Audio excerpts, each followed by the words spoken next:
Hello guys, welcome to another short video on SharePoint. In the previous video, we have seen how we can create a SharePoint list and adding data into it from our local drive. In this tutorial, I'm going to show you how we can sort our list based on some column and how we can use filter option available in SharePoint to show rows based on some criteria. Here I want to sort this list based on the numbers or the units which we have added here. There are options in the column titles using which you can sort it like smallest on top so that it will be sorted in ascending order. Similarly, if you click on largest on top, it will be in a descending order. But whenever you refresh the page or come to this list, you can observe ascending or descending property doesn't apply here. So if you want to apply any ascending or descending property, as soon the list appears, so for that one, what you can do is, you can see there are three dots. You can click on that one and then choose the option modify this view. Scroll down.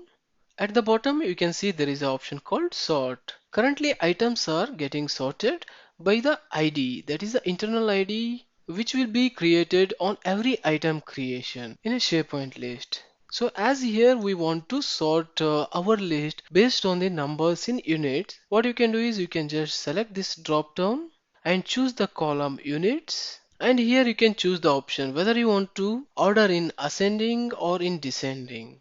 Then scroll down and select the option OK. And you can see here our list is sorted in ascending order. If you refresh this page also, that ascending order remains same. Similarly, you can use this sorting feature for other columns as well. The next SharePoint list feature which I want to show you is filter. Here you can see in the region section, there are three different regions for which each item belongs to. Consider a scenario where I want to see items of a particular region like a central.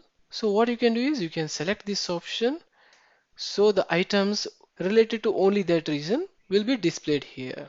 But when I refresh the page, you can see the filter option is removed from the list. To add the filter option, so as soon any user logs into this list, you can choose the same option, go to modify this view, scroll down, and you can see there is an option called filter. Currently, I want to filter the data based on a region. You can click the option here in the drop down and look for the region column, select that one. And in the next drop down, you can see there are different criterias, whether it should be equal to particular text or not equal to, or if there are any numbers like whether it should be greater than or less than. So like that different options which we can use for our filtering purpose. In this scenario, I want to show the data which belongs to central region. For that one, what I can do, I can write the text here as central, then scroll down and click on OK. And here you can see filter has been applied to our list. So if you refresh the page, then also this filter remains there. So that's it guys for this video. Thank you for watching this video. If you like this video, please click on like button, share it to others and subscribe to my channel.